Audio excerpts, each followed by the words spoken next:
যিনি চলে গেলেন তাঁকে ম্লান মুখে চলে যেতে দিয়েছি। সেজন্য আমার ভেতরে কি কোনো গভীর বেদনা আছে? মানুষ নামের এক রকম পাথর, তাতে আলো পড়ে না, অন্ধকারে নড়ে না, কিছুই হয় না। মাঝে মধ্যেই মনে হয় আয়নার সামনে কেউ দাঁড়ালে শুধু আয়নাটাই কথা বলে। কি যে বলে তা শুনবার মানুষ আজ আর আমি খুঁজে পাই না। আমার জন্মভূমি, আমি অনেক দিন তাঁকে দেখি না, তাঁর কোনো খবর রাখি না।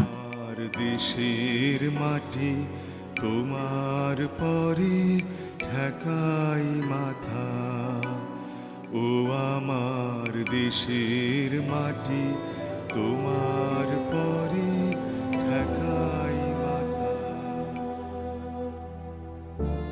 তিনি কি এখনো কুয়াশায় কাঁথা মুড়ে দিয়ে আগের মতোই নিঃসাড়ে ঘুমিয়ে আছেন?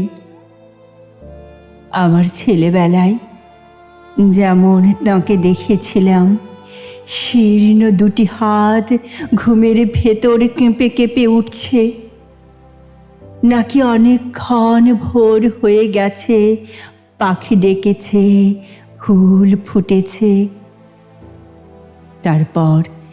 তারপর বাঘের মতো এক দুপুর এসেই আমার মায়ের পাড়া জ্বালানো ছোট ছেলেটাকে, তার কোনো চিহ্নই আর খুঁজে পাওয়া গেল না।